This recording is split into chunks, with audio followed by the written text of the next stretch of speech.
ನಮಃ ಹರಿ ಓಂ ಅತ್ಯುದ್ರಿಕ್ತ ವಿದೋಷ ಸತ್ಸುಖಮಃ ಜ್ಞಾನೈಕತಾನ ಪ್ರಭಾ ಸರ್ವಪ್ರಾಭವ ಶಕ್ತಿ ಭೋಗ ಬಲ ಸತ್ಸಾರಾತ್ಮ ದಿವ್ಯಾಕೃತಿಂ ಸೃಷ್ಟಿಸ್ಥಾನ ನಿರೋಧ ನಿತ್ಯ ನಿಯತಿ ಜ್ಞಾನ ಪ್ರಕಾಶಾವೃತಿ ಧ್ವಾಂತಾ ಮೋಕ್ಷ ವಿಮೋಕ್ಷದಂ ಹರಿಮಜಂ ನಿತ್ಯಂ ಸದೋಪಾಸ್ಮಹೇ. ಸರಿ, 311ನೇ ಪುಟದಲ್ಲಿ ನ ರೂಪಾಣಾಂ ವಿಶೇಷೋಸ್ತಿ ಗುಣತೋ ನಾಮತೋ. ಆಯ್ತು, ಗುಣತೋಪಿವ ಹೇಳಿ ಚಂದೋಗಿ ಹೇಳಿ. ನ ರೂಪಾಣಾಂ ವಿಶೇಷೋಸ್ತಿ ಗುಣತೋ ನಾಮತೋಪಿವ, ಇದಾಗಿದೆ ಪಾಠ. ಇದೊಂದಾಗ್ಬೇಕು.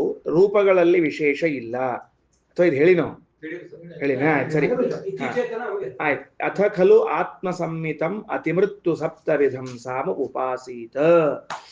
ಈಗ ಸಾಮ ಸಾಮ ಅನ್ನೋ ಶಬ್ದಕ್ಕೆ ನೀವು ಹಗಳ ಮುಗ್ಲಿ ಏನ್ ಹೇಳಿಕತ್ತಿದ್ರಿ ಅಂತಂದ್ರೆ, ಹೊಳ್ಳೆಮಳ್ಳಿ ಏನ್ ಹೇಳಿಕತ್ತಿದ್ರಿ ಅಂದ್ರೆ, ಎಲ್ಲಾ ಭಗವದ್ ರೂಪಗಳು ಸಮವಾಗ್ಯಾವ, ಅದರಿಂದ ಸಾಮ ಸಾಮ ಅಂತ ಹೇಳಿಕತ್ತಿದ್ರಿ. ನಿನ್ನೆ ಹೇಳಿದ್ವಿ 2 ರೀತಿಯಿಂದ ಸಾಮ ಅಂತ. ಭಗವಂತನ ಎಲ್ಲ ರೂಪಗಳು ಸಮಾನವಾದದ್ರಿಂದ ಸಾಮ, ಸೂರ್ಯಮಂಡಲದಲ್ಲಿ ಇದ್ದುಕೊಂಡು ಎಲ್ಲರಿಗೂ ಸಮಾನವಾಗಿ ಕಾಣ್ತಾನಾದ್ರಿಂದ ಸಾಮ ಅಂತ ನಿನ್ನೆ ಒಂದಾಗಿತ್ತು ಚರ್ಚೆ. ಈಗ ಎಲ್ಲಾ ರೂಪಗಳು ಸಮಾನ ಅಂದ್ರೆ ಏನು ಅಂತ ಪ್ರಶ್ನೆ ನಮಗ. ಅದಕ್ಕೆ ಉತ್ತರ ಕೊಡ್ತಾರ. ಅಥ ಖಲು ಆತ್ಮ ಸಂಹಿತಂ, ಭಗವಂತನ ಒಂದೊಂದು ರೂಪಗಳು ಇನ್ನೊಂದು ರೂಪಕ್ಕೆ ಸಮ, ಆತ್ಮ ಸಂಹಿತ ಸಮಾನ. ಅದು ಹೆಂಗ? ಅತಿ ಮೃತ್ಯುಂ, ಯಾವುದೂ ಕೂಡ ಮರಣ ಹೊಂದುವುದಿಲ್ಲ. ಯಾವ ರೂಪಗಳು ಮರಣ ಹೊಂದುವುದಿಲ್ಲ. ಅತಿ ಮೃತ್ಯು ತಿಳಿತಾ? ಅತಿ ಮೃತ್ಯು ಅಂದ್ರೆ ಏನ್ ಹೇಳಿದ್ದು? ಅತಿ ಮಡಿ ಅಂತ ಇರ್ತಾರಲ್ಲ, ಮಡಿದ ಹ್ಯಾಟ್ ಹೋಗ್ಬಿಟ್ಟದ ಅಂತ ಹೇಳಿ.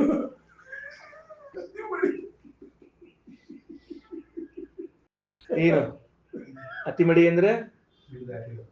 ಯಾರು ಹಿಡಿಲಿಕ್ಕೆ ಸಾಧ್ಯ ಇಲ್ಲ, ಅಷ್ಟು ಮಡಿ ಆಗಿದೆ ಅಂತ ಅರ್ಥ. ಅತಿಮೃತ್ಯು ಅನ್ನೋ ಶಬ್ದಕ್ಕೆ ಮರಣವನ್ನ ದಾಟಿದ್ದು.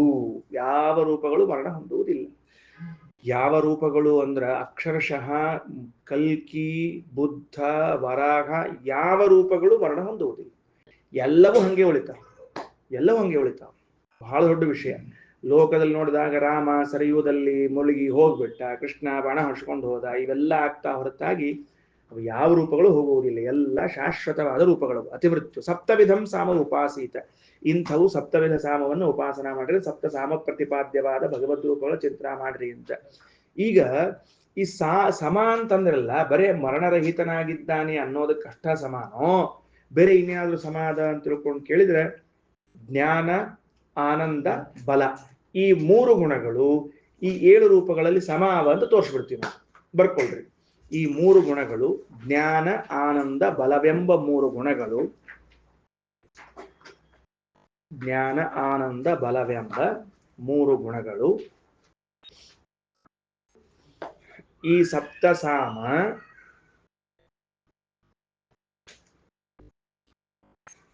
ಪ್ರತಿಪಾದ್ಯವಾದ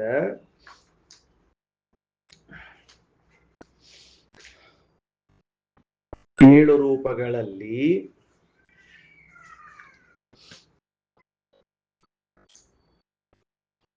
ಸಮಾನವಾಗಿವೆ.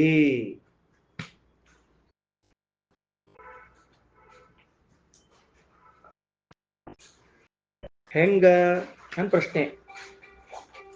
ಹೆಂಗ ಜ್ಞಾನಾನಂದ ಗುಣಗಳು ಸಮ ಆಗ್ತಾವ ಅಂತ ತಿಳ್ಕೊಂಡು ಹೇಳಿದ್ರೆ ಹೆಂಗ ನೋಡ್ರಿ. ಅಥ ಖಲು ಆತ್ಮ ಸಂಹಿತಂ ಅತಿಮೃತ್ಯು ಸಪ್ತವಿಧಂ ಸಾಮ ಉಪಾಸೀತ. ಅದಕ್ಕೆ ಸಮ ಮಾಡ್ಬೇಕಲ್ಲ. ಈಗ ಸಮ ಹೆಂಗ್ ಮಾಡೋದು ಅಂದ್ರೆ, ಹಿಂಕಾರ ಇತಿ ತ್ಯಕ್ಷರಂ ಪ್ರಸ್ತಾವ ಇತಿ ತ್ಯಕ್ಷರಂ. ಹಿಂಕಾರ ಅನ್ನುವುದು 3 ಅಕ್ಷರ, ಪ್ರಸ್ತಾವ ಅನ್ನೋದು 3 ಅಕ್ಷರ. ನೋಡ್ರಿ, ಈಗ ಸಾಮಗಳ ಅಕ್ಷರಗಳ ಮೇಲೆ ಆಟ. ಈಗ ಸಾಮಗಳ ಅಕ್ಷರಗಳ ಮೇಲೆ ಆಟ. ಏನ್ ಹೇಳಿವಿ ನಾವೀಗ? ಜ್ಞಾನ, ಆನಂದ, ಬಲ ಅಂತ 3 ಗುಣ ಹೇಳಿವಿ. ಈಗ ಆ ಭಗವದ್ ರೂಪಕ್ಕೂ ಈ ಭಗವದ್ ರೂಪಕ್ಕೂ ಸಾಮ್ಯವನ್ನ ಹೇಳ್ಬೇಕು. ಇಬ್ರು ಸಮ ಇದ್ದಾರೆ ಅನ್ಬೇಕಾದ್ರೆ ಇಬ್ರು ಹೆಸರು ತಗೊಂಬರ್ರಿ. ಏನವ ನೋಡ ಅಂತಂದ್ರೆ, ಇವ ಹಿಂಕಾರ, ಅವ ಪ್ರಸ್ತಾವ. ಇವರು 3 ಅಕ್ಷರದವರು, ಅವರು 3 ಅಕ್ಷರದವರು. ಅಂದ್ರೆ ಜ್ಞಾನ ಆನಂದ ಬಲ, ಜ್ಞಾನ ಆನಂದ ಬಲ ಸಮವಾಯಿತು ಅಂತ ಹೀಗೊಂದು ಉಪಾಸನೆ ಪ್ರಾರಂಭವಾಗಿದೆ. ಬರ್ಕೊಂಡು ಇಟ್ಕೊಳ್ರಿ, ಯಾವ್ದ್ಯಾವ್ದು ಸಮ ಅಂತ ಗೊತ್ತಾಗ್ಲಿ ಅಷ್ಟ. ಯಾವ್ದಾವ್ದು ಸಮ ಅಂತ ತಿಳ್ಕೋಬೇಕು. ಹಿಂಕಾರ ಇಸ್ ಈಕ್ವಲ್ ಟು ಪ್ರಸ್ತಾವ 3+3 ಹಿಂಗ್ ಬರ್ಕೋಬೇಕು ಅದನ್ನ. ಅಲ್ಲ ಆದಿ ರೀತಿ ದ್ಯಕ್ಷರಂ ಮತ್ ಹಿಂಗ್ 3 ಅನ್ನೋದಾದ್ರೆ ಆದಿ ಸಾಮದಲ್ಲಿ 2 ಅಕ್ಷರವ ಅಲ್ಲ.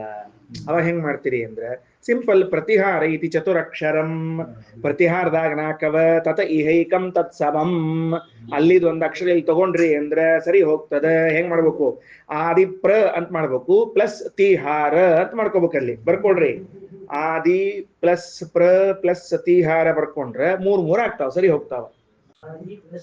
ಅಪರ ಬರ್ಕೊಂಡು ಪ್ರ ಬರ್ಕೊಂಡು ಕಾಮ ಹಾಕೋಬೇಕು, ಕಾಮ ಹಾಕೊಂಡು ತಿಹಾರ ಬರ್ಕೋಬೇಕು. ತಿಹಾರ್ ಎರಡು ಕಡೆಗೆ ಎಷ್ಟ ಈಗ 4 ರೂಪ ಬಂದು ನೋಡ್ರಿ ಬರೋಬ್ರಿ. ಈಗ ಸರಿ ಆತಿಲ್ 4 ರೂಪ ಆತಿಲ್ಲ, ಅವೆರಡು 4 ರೂಪ ಆತು. ಇಲ್ಲೂ 3 ಅಕ್ಷರ, ಇಲ್ಲೂ 3 ಅಕ್ಷರ, ಅಲ್ಲೂ 3 ಅಕ್ಷರಗಳು ಅಂದ್ರೆ ಜ್ಞಾನಾನಂದ ಬಲ, ಜ್ಞಾನಾನಂದ ಬಲ, ಜ್ಞಾನಾನಂದ ಬಲಗಳು. ಈ ಅಕ್ಷರಗಳ ಮೇಲಿನಿಂದ ಹಿಂಗ್ ಹೇಳೋ ಕ್ರಮ ಅದ ಅಂತ ಉಪನಿಷತ್ತುಗಳು ಸಿಗತ್ತದೆ. ನಾವಿಷ್ಟು ದಿವಸ ಏನ್ ತಿಳಿದಿದ್ವಿ, ಶಬ್ದಗಳ ಅರ್ಥ ಮಾಡ್ಕೊಳಿಗತ್ತಿದ್ವಿ. ಆ ಶಬ್ದ ಅರ್ಥ ಈ ಶಬ್ದ ಅರ್ಥ ಒಂದ ಅದ ಹಿಂಗೆಲ್ಲ ಮಾಡ್ಲಿಕ್ಕತ್ತಿದ್ವಿ. ಇಲ್ಲ ಈಗ ಇದು ಛಾಂದೋಗ್ಯ ಅಂತದ. ಹಿಂಗ್ ಕೆಲಸ ಮಾಡ್ರಿ, ಆ ಸಾಮದ ಹೆಸರು ಹೇಳ್ರಿ, ಈ ಸಾಮದ ಹೆಸರು ಹೇಳ್ರಿ, ಎರಡು ಕಡೆ ಸಮ ಅಕ್ಷರ ಬಂದ್ಬಿಟ್ರೆ ಸಮ ಆತಲ್ ಮತ್ ಮುಗಿದು ಹೋದ್ ಕೆಲಸ ಅಂದ್ರೆ ಹೌದು. ಏನ್ ಸಮ ಆತಲ್ಲಿಗೆ ಅಂತ ಹೇಳಿದ್ರೆ ಆ ಹಿಂಕಾರ ಪ್ರಸ್ತಾವ ಆದಿ ಪ್ರತಿಹಾರ ಎರಡು ಕೂಡ 6 ಅಕ್ಷರ ಆದವೋ ಇಲ್ಲೋ ಆಯ್ತದ ಮತ್ತೆ 6 ಅಕ್ಷರ ಆದವಲ್ಲ ಸಮ ಆಯ್ತು ಅಂತ ಒಂದು ವ್ಯವಸ್ಥೆ ಮಾಡ್ತದೆ. ಹಿಂಗ ಅಕ್ಷರೋಪಾಸನಾ ಕ್ರಮ ಅದ ಅಂತ ತಿಳಿಸ್ಲಿಕ್ಕತ್ತದ. ನಮಗಿದು ಮೊದಲನೇ ಸರ್ತಿ ಭೇಟಿ ಆಗಿದೆ. ಇಡೀ 10 ಪರಿಷತ್ತುಗಳಲ್ಲಿ ಫಸ್ಟ್ ಟೈಮ್ ಮುಖಾಮುಖಿ ನಮ್ದು ಅವ್ರದ್ದು. ಹಿಂಗ ಅಕ್ಷರಗಳಿಂದ ಹೇಳಬೇಕು ಅಂತ ಬಂದಿದ್ದಿಲ್ಲ. ತಿಳಿತೇನು ಶ್ರೀರಚರ ವಚನ ವಿಭಕ್ತಿ ಆಗಿತ್ತು, ಸ್ತ್ರೀಲಿಂಗ್ ಪುಲ್ಲಿಂಗ್ ಆಗಿತ್ತು, ಇವಾಗಿದ್ದಿಲ್ಲ. ಈಗ ಇದು ಹೊಸಾದಿಗಿದು ನೋಡ್ರಿ. ಇನ್ನ ಉದ್ಗೀತ ಐತಿ, ಮತ್ತ ಇನ್ಯಾರು ಉಳ್ಕೊಂಡ್ರು? ಆಗಲ್ 4 ಮಂದಿ ಮುಗಿದು ಹೋದ್ರು, ಇನ್ಯಾರು ಉಳ್ಕೊಂಡ್ರಿ? ಉದ್ಗೀತ ಹೋಗ್ಬಿಡ್ರಿ. ಉದ್ಗೀತ ಐತಿ ತ್ಯಕ್ಷರಂ. ಉದ್ಗೀತ ಏನಾಗ್ಯದ 3 ಅಕ್ಷರ ಅದ. ಮತ್ತೆ ಉಪದ್ರವ 4 ಆತಲ್. ಮತ್ತೆ ಈಗ ಸಮಸ್ಯೆ ಹೆಂಗೀಗ ಅವ ಭಾರಿ ಅದ, ಮಜಾ ತಗೊಳ್ರಿ. ಅದು ನಾಟಿದ ಕೆಲಸ. ಈಗ ಉದ್ಗೀತ ಐತಿ ತ್ಯಕ್ಷರಂ ಉಪದ್ರವ ಐತಿ ಚತುರಕ್ಷರಂ ತ್ರಿಭಿಹಿ ಸಮಂ ಭವತಿ. 3 ಸಮ ಮಾಡ್ಕೊಳ್ರಿ. ಆಮೇಲೆ ಅಕ್ಷರಂ ಅತಿಶಿಷ್ಯತೆ, ಒಂದ್ ಅಕ್ಷರ ಉಳಿಸ್ರಿ, ಹೊರಗೆ ಹಾಕ್ರದನ್ನ. ತ್ರಿಕ್ಷರಂ ತತ್ ಸಮಂ 3 ಸಮ ಆತು. ಯಾವ್ದು ಉಳಿತದಕ್ಕ? ಉಪದ್ರವ ಉಳಿತು. ಹೊರಗೆ ಹಾಕ್ಬಿಡ್ರಿ, ಬರ್ಕೊಳ್ರಿ. ಉದ್ಗೀತ ಪ್ಲಸ್ ಉಪದ್ರ ಇಷ್ಟ ಬರ್ಕೊಳ್ರಿ. ಉದ್ಗೀತ ಪ್ಲಸ್ ಉಪದ್ರ ಇಷ್ಟು ಬರ್ಕೊಳ್ರಿ. ಹೊರಗೆ ಇಟ್ಬಿಡ್ರಿ, ಬರ್ಕೋಬೇಡ್ರಿ. ಈಗ ಬ್ರಾಕೆಟ್ ಒಳಗೆ ಇಟ್ಕೊಂಡಿರಿ, ಆಮೇಲೆ ಮತ್ತೆ ಬರ್ಕೊಳಿಕ್ ಹೇಳ್ತೀನಿ ನಿಮ್ಗೆ. 3 3 6 ಆತ್. ಈಗ 6 ರೂಪಗಳು ಬಂದ್ಬಿಟ್ಟು ಈಗ ಬಂದ ಮೇಲೆ ಮಜಾ ನೋಡ್ರಿ. ಈಗ ಹೇಳ್ತೀನಿ. ಈಗ ಅಕ್ಷರಂ ಅತಿಶಿಷ್ಯತೆ ತ್ರಿಕ್ಷರಂ ತತ್ ಸಮಂ ಅಂತಾರ. ಮತ್ತ ಅದು 3 ಅಕ್ಷರ ಅಂತದಕ್ಕ. ಯಾವ್ದಕ್ಕ? ಅಂಬೋದಕ್ಕ 3 ಅಕ್ಷರ ಅಂತದು. ಅದು ಹೆಂಗ್ 3 ಅಕ್ಷರ ಮಾಡ್ತೀವಿ ಒಂದರ ಅಕ್ಷರಕ್ಕೆ. ಆಕ್ಚುಲಿ ಮುಂದಿನ ಪೇಜ್ ತೆಗಿರಿ. ನಿಧನಮಿತಿ ತ್ರಿಕ್ಷರಂ ತತ್ ಸಮೇ ಭವತಿ ತಾನಿ ಹವಾ ಏತಾನಿ 22 ಅಕ್ಷರಾಣಿ. ಎಲ್ಲಾ ಕೂಡಿ 22 ಅಕ್ಷರ ಆದವು. Chapter close. ಹೆಂಗ್ ಬರೀಬೇಕು? ನಿಧನ ಬರ್ಕೊಳ್ರಿ. ಈಗ ನಿಧನ ಬರ್ಕೊಳ್ರಿ. ಲಾಸ್ಟ್ ನಿಧನ ಬರ್ಕೊಂಡ್ಬಿಡ್ರಿ. ನಿಧನ ಬರ್ಕೊಂಡ್ರ ಪ್ಲಸ್ ಹಾಕೊಡ್ರ. ಶಣೆ ಇದ್ದ ನೋಡ್ರಿ ಎಲ್ಲರಿಗೂ ಒಟ್ರು. ನಿಧನ ಬರ್ಕೊಂಡ ಮೇಲೆ ಅರ್ಧ ಬರ್ಕೋಬೇಕು. ಅರ್ಧ ಬರ್ಕೋಬೇಕು. ಕಟ್ಟುವ ಬರ್ಕೋಬೇಕು. ವ್ಯಂಜನ ವಕಾರ ಬರ್ಕೋಬೇಕು. ವ್ಯಂಜನ ವಕಾರ ಪ್ಲಸ್ ಅಕಾರ ಬರ್ಕೋಬೇಕು. ಪ್ಲಸ್ ಸ ಬರಿಬೇಕು. ವಿಸರ್ಗ ಬರದು ಪ್ಲಸ್ ಬರದು ಸ ಅರ್ಧ ಬರಿಬೇಕು. ಬ್ರಾಕೆಟ್ ಒಳಗೆ ವಿಸರ್ಗ ಹಾಕೋಬೇಕು. ಪ್ಲಸ್ ಪ್ಲಸ್ ಸ ಬರ್ಕೊಡ್ಲೇನು? ಪ್ಲಸ್ ಸ ಬ್ರಾಕೆಟ್ ಒಳಗ 2 ಪೂಜೆ ಕೆಳಗ ಮೇಲೆ ಬಾಜು ಅಹ ಅಂತದ್ದು. ಹಂಗ ಬಿಡ್ರಿ, ಬ್ರಾಕೆಟ್ ಕಂಪ್ಲೀಟ್ ಮಾಡ್ರಿ. ಅದು ಗೊತ್ತಾಯ್ತಾ? ಈಗ 3 ಅಕ್ಷರ ಹೆಂಗ ಅಂತ ತಿಳ್ಕೊಂಡು ಹೇಳಿ. 3 ಅದು ಇಲ್ಲಿ ಸ ವಿಸರ್ಗ ಅದು ಸ ಅನ್ನೋದು. ಈ ಅಕ್ಷರ ಮತ್ತು ನಿಧನ ಎಂಬ 3 ಅಕ್ಷರಗಳು ಸರಿ ಆಯ್ತು. ಈಗ ಅಲ್ರಿ ಮತ್ತೆ 8 ರೂಪ ಆತಲ್ಲ, 7 ರೂಪ ಹೋಗಿ ಮತ್ತೆ ಪ್ರಶ್ನೆ ಬಂತ. ಈಗ ಅದನ್ನ ಮತ್ತೆ ಹೇಳ್ತೀವಿ ನಾವೀಗ. ಎಲ್ಲಿ ತಗೊಂಡ್ವಿ? ಅದೇ ವನ ಇಲ್ಲಿ ಬಂದದ. ಈಗ ಹೌದೌದು, ಅದನ್ನೇ ಹೇಳಿ. ಆ ಉಪದ್ರವದ್ದು ವನ ಇಲ್ಲಿ ತಂದು 3 ಮಾಡಿ ಅಷ್ಟ. ಸರಿ ಆಯ್ತಾ? ಅರ್ಥ ಆಯ್ತಾ ಏನಂತ ಹೇಳಿದ್ದು? ಹಾಗಾದ್ರೆ 7 ಸಾಮಗಳನ್ನು ಹೇಳುವಂತಹ ಶಬ್ದಗಳನ್ನು ನೋಡಿದಾಗ 22 ಅಕ್ಷರಗಳಿವೆ. 7 ಸಾಮಗಳನ್ನು ಹೇಳುವಂತಹ ಅಕ್ಷರಗಳು ಯಾವುದು? ಹಿಂಕಾರ, ಪ್ರಸ್ತಾವ, ಆದಿ, ಆಮೇಲೆ ಪ್ರತಿಹಾರ, ಉದ್ಗೀತ, ಆಮೇಲೆ ಇನ್ನೊಂದಿನದ ಉಪದ್ರವ, ನಿಧನ ಅಂತ ತಿಳಿದುಕೊಂಡು ಹೇಳಿ 7 ಮೂರ್ಲೆ 21 22 ಅಕ್ಷರಗಳವ. 22 ಅಕ್ಷರಗಳನ್ನ ಹೆಂಗ್ ವ್ಯವಸ್ಥೆ ಮಾಡ್ಕೊಂಡ್ವಿ ನಾವು ಅಂದ್ರೆ ಜೋಡಿ ಜೋಡಿ ಮಾಡ್ಕೊಂಡ್ವಿ ನಾವು. ಹೆಂಗ್ ಜೋಡಿ ಮಾಡ್ಕೊಂಡ್ವಿ ಅಂದ್ರೆ 6 3 3 3 ಮಾಡ್ಕೊಂಡು 3 4 ಜೋಡಿ ಮಾಡ್ಕೊಂಡ್ಬಿಟ್ಟಿವಿ ನಾವೀಗ. ಹೌದಿಲ್ಲೋ? ಹೌದು, ಕರೆಕ್ಟ್ ಆಯ್ತಲ್ಲ. ಮತ್ತೆ 12 ಆತಲ್ಲ. 12ರದು 2 ಆದವು ಅಂದ್ರೆ 22 ಆದವು ಅಲ್ಲಿಗೆ. 12 24 ಆತಲ್ಲ ಅಂದಂಗ. ಅಲ್ಲ 12 ಅದ್ ಹೆಂಗ ಆತದ ಈಗ? ಅದು 3 3 3 3. ಹಾ, ಒಂದ್ರದ್ದು ವ ಅಂಬೋದ್ರಲ್ಲಿ 3 ಮಾಡ್ಕೊಂಡಿವಿ ನಾವಲ್ಲಿ. ಅದಕ್ಕೆ ಸರಿ ಹೋಗ್ಯದ. ಆಯ್ತಾ? ಹಿಂಗಾಗಿ ಇಷ್ಟು ಭಗವದ್ ರೂಪಗಳಲ್ಲೂ ಕೂಡ ಏನ್ ಸಮಾದ ಅಂತ ಕೇಳಿದ್ರೆ ಅಕ್ಷರ ಸಾಮ್ಯ ಅದ, ಎಲ್ಲೂ ವ್ಯತ್ಯಾಸ ಇಲ್ಲ. ಇವ ಯಾರು ಬಂದ್ರ ಹಂಗಾರಿಗೆ ಎಕ್ಸ್ಟ್ರಾ ಅಂತ ಕೇಳಿದ್ರೆ ಉತ್ತರ ಹೇಳ್ತಾರೆ ಶ್ರೀಮದಾಚಾರ್ಯ. ಸರಿ, ಬಲ, ಜ್ಞಾನ, ಆನಂದ ಎಂಬ ಗುಣಗಳು 7 ಸಾಮ ಪ್ರತಿಪಾದ್ಯವಾದ ಭಗವದ್ ರೂಪಗಳಲ್ಲಿ ಸಮ ಆಗ್ಯಾವ. ಹೆಂಗಾಗ್ಯಾವ? ಸಾಮದ 3 ಅಕ್ಷರಗಳನ್ನ ತೆಗೆದುಕೊಳ್ಳ್ರಿ, 3 ಸರಿ ಹೋಗ್ತಾವ. ಹಿಂಕಾರ ಮತ್ತು ಪ್ರಸ್ತಾವಗಳಲ್ಲಿ 3 ಅಕ್ಷರಗಳು. ಆದಿ ಮತ್ತು ಪ್ರತಿಹಾರಗಳಲ್ಲಿ ಒಂದನ್ನು ಈ ಕಡೆ ತಗೊಂಡು ತಿಹಾರ ಆ ಕಡೆ ಹಾಕಿದ್ರೆ 3 ಅಕ್ಷರಗಳಾದವು. ಅಲ್ಲೂ ಬಲ, ಜ್ಞಾನ, ಆನಂದ. ಆಮೇಲೆ ಇನ್ನು ಉದ್ಗೀತ 3 ಅಕ್ಷರ, ಉಪದ್ರವ 4 ಉಪದ್ರ ಇಟ್ಟುಕೊಂಡು ವ ಕೊನೆಗೆ ಹಾಕ್ರಿ. ನಿಧನ ಜೊತೆಗೆ ಆ ವ ಸೇರಿಸ್ಕೊಳ್ರಿ. ಅಲ್ರಿ, ನಿಧನ ಜೊತೆಗೆ ವ ಸೇರಿಸ್ಕೊಂಡ್ರು 4 ಆತಲ ಮತ್ತ ಅಂದ್ರೆ ವ ಅನ್ನೋದನ್ನ 3 ಮಾಡ್ಕೊಳ್ರಿ. ಹೆಂಗ? ವ ಅರ್ಧ, ಸ ಅರ್ಧ, ವಹ ಅಂಬೋದನ್ನ. ಹಿಂಗಾಗಿ ಅಲ್ಲೂ ಕೂಡ ಸಮ ಆಯಿತು ಅಂತ ವ್ಯವಸ್ಥೆ ಮಾಡಿದ್ದಾರೆ. ಇನ್ನ 312ನೇ ಪುಟದಲ್ಲಿ ಭಾಷ್ಯ. ಯಸ್ಯಾನ್ಯ ಸದೃಶೋ ನಾಸ್ತಿ ಸ್ವರೂಪಾಣಿ ಸಮಾನಿಚ. ಯಸ್ಯ ಯಾವ ಭಗವಂತನಿಗೆ ಅನ್ಯ ಸದೃಶಃ ನಾಸ್ತಿ ಇನ್ನೊಬ್ಬ ಸಮಾನನಾದವನಿಲ್ಲ. ಸ್ವರೂಪಾಣಿ ಸಮಾನಿಚ ತನ್ನ ಸ್ವರೂಪಗಳು ತನಗೆ ಸಮವಾಗಿವೆ. ಓಕೆನಾ? ಸ ಆತ್ಮ ಸಂಹಿತ. ಅದಕ್ಕೆ ಭಗವಂತ ಏನ್ ಕರ್ಕೋತಾನ? ಆತ್ಮ ಸಂಹಿತ, ತನಗೆ ತಾನು ಸಮಾನ ಅಂತ ಕರೆಸಿಕೊಳ್ತಾನ. ವಿಷ್ಣು ಅತಿಮೃತ್ಯು ಅಮೃತ್ಯುತಃ. ಅತಿಮೃತ್ಯು ಆಗಿದ್ದಾನ ಅಂದ್ರೆ ಮರಣವಿಲ್ಲ ಅವನಿಗೆ, ಎಲ್ಲೂ ಸಾಯಂಗಿಲ್ಲ. ಪ್ರದ್ಯುಮ್ನಾದಿ ಸ್ವರೂಪೇಣ ಸ ವಿಷ್ಣು ಸಪ್ತಧಾ ಸ್ಥಿತ. ಪ್ರದ್ಯುಮ್ನಾದಿ ರೂಪದಿಂದ ಭಗವಂತ ಸಪ್ತಧಾ ಸ್ಥಿತ 7 ರೂಪದಲ್ಲಿದ್ದಾನೆ. ಸಮಾನಿತಾನಿ ಸರ್ವಾಣಿ ಜ್ಞಾನಾನಂದ ಬಲೈಸ್ತಥ. ಜ್ಞಾನ ಆನಂದ ಬಲಗಳಿಂದ ಸಮಾನನಾಗಿದ್ದಾನೆ. ಹೆಂಗ ಅಂದ್ರ ಜ್ಞಾನಾದಿ ತ್ರಯವಾಚೀನಿ ತ್ಯಕ್ಷರಾಣ್ಯಪಿ ಸರ್ವಶಃ. ಅವು ಜ್ಞಾನ ಆನಂದ ಬಲ ಎಂಬ 3 ಗುಣಗಳನ್ನು ಹೇಳುವ 3 ಅಕ್ಷರಗಳು ಅವರವರ ಹೆಸರಿನಲ್ಲಿ ಇವೆ. ಇಲ್ಲಿ ಆ ಅಕ್ಷರಕ್ಕೆ ಆ ಅರ್ಥ ಅಲ್ಲ, ಆ ಸಂಖ್ಯೆಗೆ ಆ ಗುಣಗಳು ಅಂತ ತಗೊಳ್ಬೇಕು. ಈಗ ಆ ಅಕ್ಷರಕ್ಕೆ ಆ ಅರ್ಥ ತಗೊಂಡ್ರೆ ಬರುವುದಿಲ್ಲ. ಹಿಂಕಾರ ಅನ್ನೋಲಿ ಜ್ಞಾನ ಆನಂದ ಬಲ ಅಂತ ಹಿಂಗೆ ತಗೊಳ್ಳಿಕ್ ಬರುವುದಿಲ್ಲ. 3 ಅಕ್ಷರಗಳಿಂದ 3 ಗುಣಗಳನ್ನು ತಗೊಳ್ಳೋದು, ಜ್ಞಾನಾನಂದ ಬಲಗಳು ಅಂತ ತಗೊಳ್ಳೋದು. ಹಿಂಕಾರಾದೀನಿ ನಾಮಾನಿ ಸರ್ವೇಶಾಮಪಿ ಸರ್ವಶಃ. ಎಲ್ಲಾ ಕಾಲಕ್ಕೂ ಈ 3 ನಾಮಗಳು ಹಿಂಗರ್ಥದ. ಹೌದು, ಆದಿ ನಾಮ್ನ ಪ್ರಕಾರಸ್ತು ಮತ್ತು ಆದಿಹಿ ಅನ್ನೋಲ್ಲಿ 2 ಅದ. ಮತ್ತ ಅದು ಹೆಂಗ್ ಯೋಜನೆ ಮಾಡ್ತೀರಿ ಅಂದ್ರೆ ಸ್ಯಾತ್ ಪ್ರತಿಹಾರತಃ. ಪ್ರತಿಹಾರದಿಂದ 1 ಅಕ್ಷರ ತಗೊಂಡ್ಬಿಡ್ರಿ, ಸರಿ ಹೋಗ್ತದ. ಅದರಿಂದ ಆದಿನಾಮ್ನಃ ಪ್ರಕಾರಸ್ತು. ಆದಿ ಎಂಬ ನಾಮಕ್ಕ ಯೋಜ್ಯ ಸ್ಯಾತ್ ಪ್ರತಿಹಾರತಃ. ಪ್ರತಿಹಾರದೊಳಗೆ 1 ಅಕ್ಷರ ತಗೊಳ್ರಿ. ತೇನ ತ್ರಕ್ಷರಮೇವ ಸ್ಯಾತ್ ನಾಮದ್ವಯಮಪಿ ಪ್ರಭು. ಆವಾಗ 2 ನಾಮಗಳಲ್ಲೂ ತ್ರಕ್ಷರಮೇವ 3 ಅಕ್ಷರ ಆಗ್ಬಿಡ್ತದ. ತೇನ ಆ ಕಾರಣದಿಂದ ತ್ರಕ್ಷರಮೇವ ಸ್ಯಾತ್ 3 ಅಕ್ಷರಗಳಾಗ್ತದ. ನಾಮದ್ವಯಮಪಿ 2 ನಾಮಗಳು ಪ್ರಭೋಗ ಭಗವಂತನದ್ದು. ಉಪದ್ರವೇತು ವಕಾರ ಯದ್ಯಪಿ ವ್ಯತಿರಿಚ್ಯತೆ. ಉಪದ್ರವದೊಳಗ ವಕಾರ ಅಂಬುದು ಉಳ್ಕೋತದ. ನಾಮ ನಾರಾಯಣ ಸೇವ, ಅದು ಸತ್ಯಕ್ಕೆ ಭಗವಂತನ ನಾಮ. ಹೆಂಗ? ಸೋಪಿ ಕ್ಷೀರಾಬ್ಧಿಶಾಯಿನಃ. ಅದು ಕ್ಷೀರಾಬ್ಧಿಶಾಯಿ ಅಂದ್ರೆ ಏನದಕ್ಕ? ವೈಕುಂಠದಲ್ಲಿ ವಾಸ ಮಾಡುವ ಭಗವದ್ ರೂಪಕ್ಕೆ. ವೈಕುಂಠ ವಾಸ ಮಾಡುವ ನಾರಾಯಣ ನಾಮ ಆಗ್ಯದ. ಬರ್ಕೊಳ್ರಿ ಈಗ. ವ ಇಸ್ ಈಕ್ವಲ್ ಟು ನಾರಾಯಣ. 7 ಸಾಮಗಳಲ್ಲಿ ಇವ ಒಬ್ಬ ಸೇರ್ಕೊಂಡ ಈಗ ಹೊಸದಾಗಿ.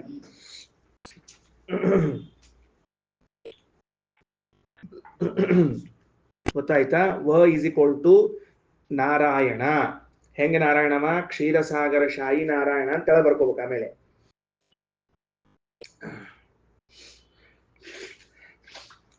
ನಾಮ ನಾರಾಯಣ ಸೇವ ಸೋಪಿ ಕ್ಷೀರಾಬ್ಧಿಶಾಯಿನಃ ಅಂತಂದ್ರೆ ನಾರಾಯಣ ಅಂತಂದ್ರೆ ಕ್ಷೀರಸಾಗರದಲ್ಲಿ ಇದ್ದವನು ಅಂತ ಯಾಕೆ ಅನ್ಬೇಕಾಯ್ತು ಆಚಾರ್ಯಗೆ ಅಂದ್ರೆ ಮೂಲ ರೂಪ ಅಂತ ಅರ್ಥ. ಅದಕ್ಕೆ ಬೇರೆ ಏನಿಲ್ಲ.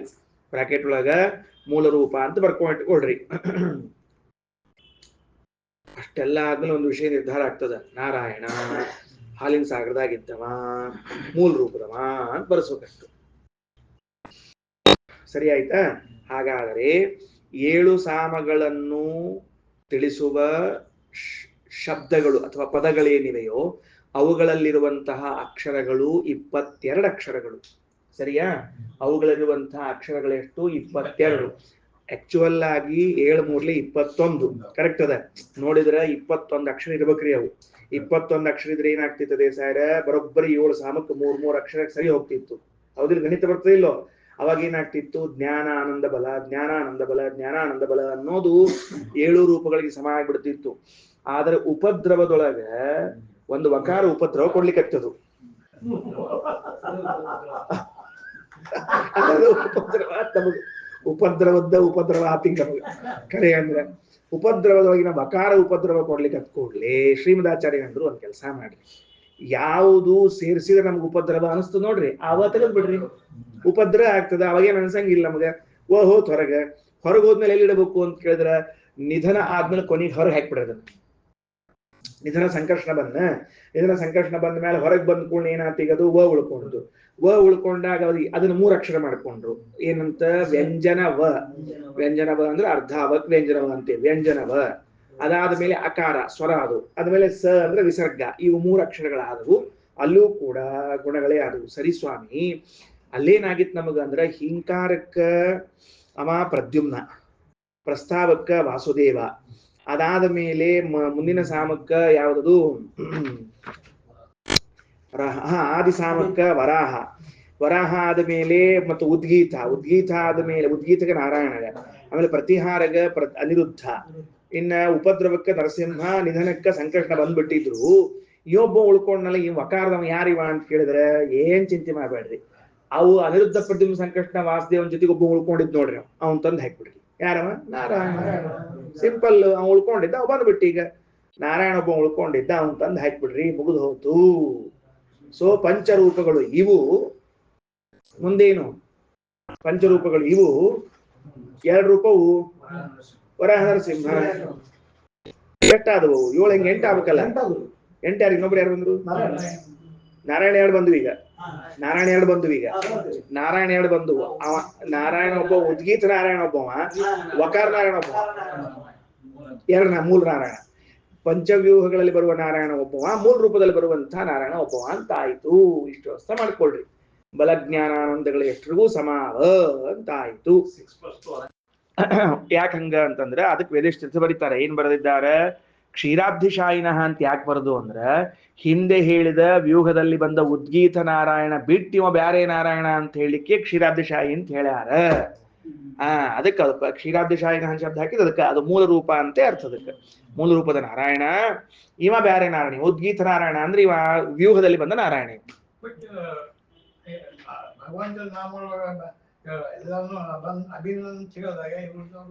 ನಾವ್ ಯಾವ್ದು ಹೇಳಂಗಿಲ್ಲ ಸರ್, ಯಾವ್ದು ಹೇಳಂಗಿಲ್ಲ. ನಾವೆಲ್ಲ ಚೇಂಜ್ ಮಾಡ್ಬಿಟ್ಟಿವಿ ಪಾಠದಾಗ. ಎಲ್ಲಾ ರೂಪಗಳು ಮೇಲೆ ಬಂದದ. ಎಲ್ಲಾ ರೂಪ, ಎಲ್ಲಾ ನಾಮಗಳು, ಎಲ್ಲಾ ಭಗವಂತನಿಗೂ ಸಲ್ತಾವ. ಗುಣಗಳೆಲ್ಲ ಸಮಾನವ. ಆಯಾ ರೂಪಗಳಿಂದ ಆಯಾ ಕಾರ್ಯ ಮಾಡ್ಲಿಕ್ಕೆ ಹೊರಗೆ ಬಂದಿರ್ತಾನೆ, ಬೇರೆ ಬೇರೆ ಕರ್ಸ್ಕೊತಾನ. ವ್ಯೂಹ ರೂಪ ಅಂತ ಪ್ರತ್ಯೇಕದ ಕರ್ಸ್ಕೊಂಡಾನ. ಸರಿ, ಮುಗಿದು ಹೋತು.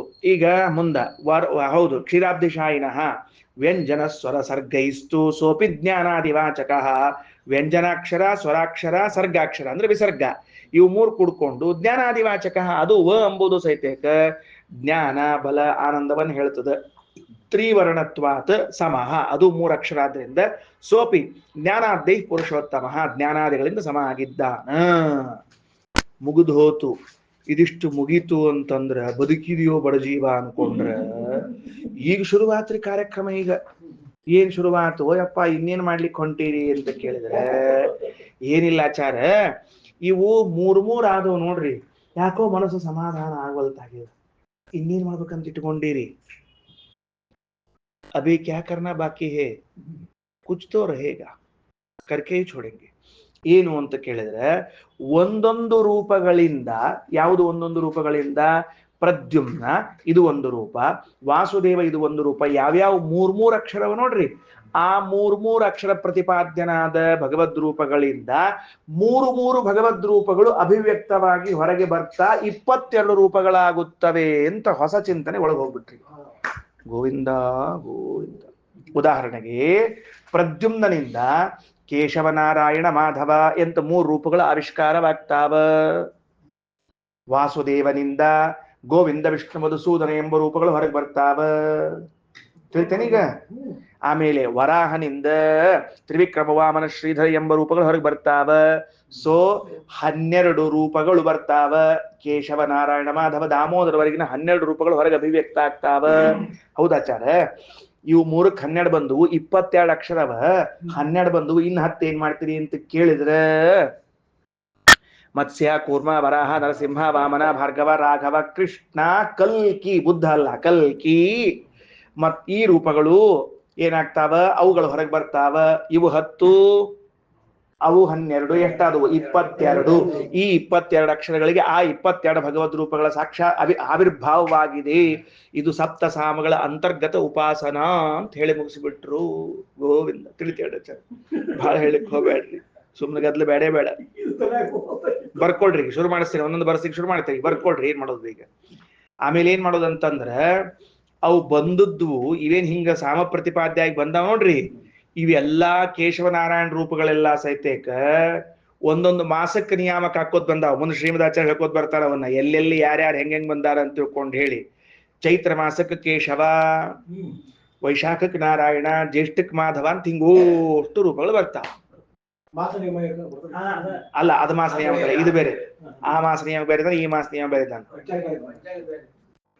ಮೇಲಿನ ಸಾಲಿನಲ್ಲಿ ಫಸ್ಟ್ ಸಾಲಿನೊಳಗ ಹೀಮ್ ಕಾರ ಬಿಡಿಸಿ ಬರ್ಕೊಟ್ರೆ ಸ್ವಲ್ಪ ಜಗ ಬಿಟ್ಟು, ಹೀಮ್ ಕಾರ 3 ದೂರ ಬರ್ಕೊಟ್ರಿ. ಕೆಳಗೆ ಬರ್ಕೊಳ್ಳೋ ಬಹಳ ವ್ಯತ್ಯಾಸ ಇದಾರ. 3 ಕೆಳಗೆ ಪ್ರದ್ಯುಮ್ನ ಬರ್ಕೋಬೇಕು ಗುರುಗಳ. ಇಲ್ಲಿ ಹೀಮ್, ಇಲ್ಲಿ ಕಾ, ಇಲ್ಲಿದೆ ಬರ್ಕೊಳ್ರಿ. ಬರ್ಕೊಂಡ ಮೇಲೆ 3 ಕೆಳಗೂ ಪ್ರದ್ಯುಮ್ನ ಬರ್ಕೋಬೇಕು. ಬರ್ಕೊಂಡ್ಮೇಲೆ 3 ಕೆಳಗ ಕೇಶವನಾರಾಯಣ ಮಾಧವ್ ಬರ್ಕೋಬೇಕು. ಇಲ್ಲೋ ಕೇಶವನಾರಾಯಣ ಮಾಧವ, ಚೈತ್ರ ವೈಶಾಖ ಜ್ಯೇಷ್ಠ, 3 ಕೆಳಗ. ಮುಂದಿನ ಸಾಮಕ್ ಬರ್ರಿ. ಮುಂದಿನ ಸಾಮಕ್ಕೇನು? ಪ್ರಸ್ತಾವ. ಹಂಗೆ ಬರ್ಕೋಬೇಕು ಸೇಮ್ ಯಥಾ ಪ್ರಕಾರ. 2ನೇ ಸಾಮ ಬಂತು, ಪ್ರಸ್ತಾವ. ಬರ್ಕೊಂಡು ಅದ್ರ ಕೆಳಗೆ 3 ಕೆಳಗೂ ವಾಸುದೇವ ವಾಸುದೇವ ವಾಸುದೇವ. ಪ್ರಸ್ತಾವ ವಾಸುದೇವ ವಾಸುದೇವ ವಾಸುದೇವ.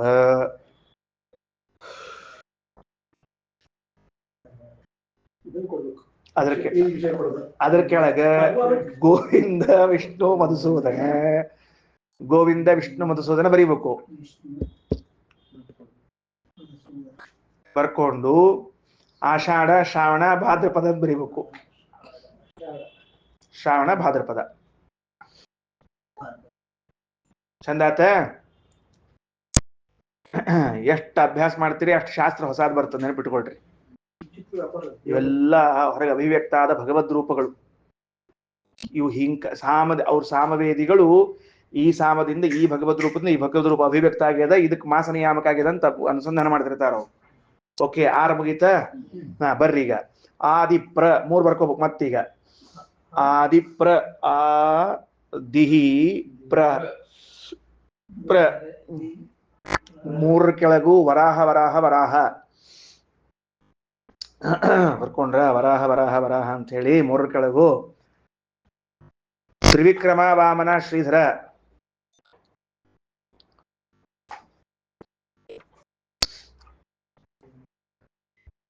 ಆಶ್ವಿನ ಕಾರ್ತೀಕ ಮಾರ್ಗಶಿರ.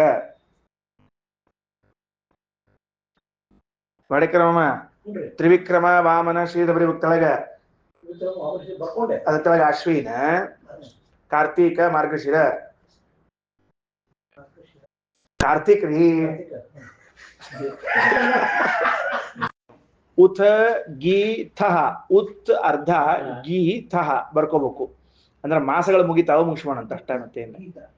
ಉತ್ ಅರ್ಧ, ಗೀ ಮತ್ತು ಥಹ. ಉದ್ಗೀತ ಬರೀಬೇಕು ಈಗ. ಉದ್ಗೀತ ನಾರಾಯಣ ನಾರಾಯಣ ನಾರಾಯಣ ಅಂದ್ರೆ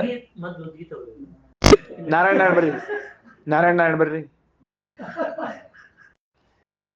ಪುಷ್ಯ ಮಾಘ ಫಾಲ್ಗುಣ ಪೌಷ ಮಾಘ ಫಾಲ್ಗುಣ ಅಥವಾ ಪುಷ್ಯ ಮಾಘ ಫಾಲ್ಗುಣ ಪುಷ್ಯ ಮಾಘ ಫಾಲ್ಗುಣ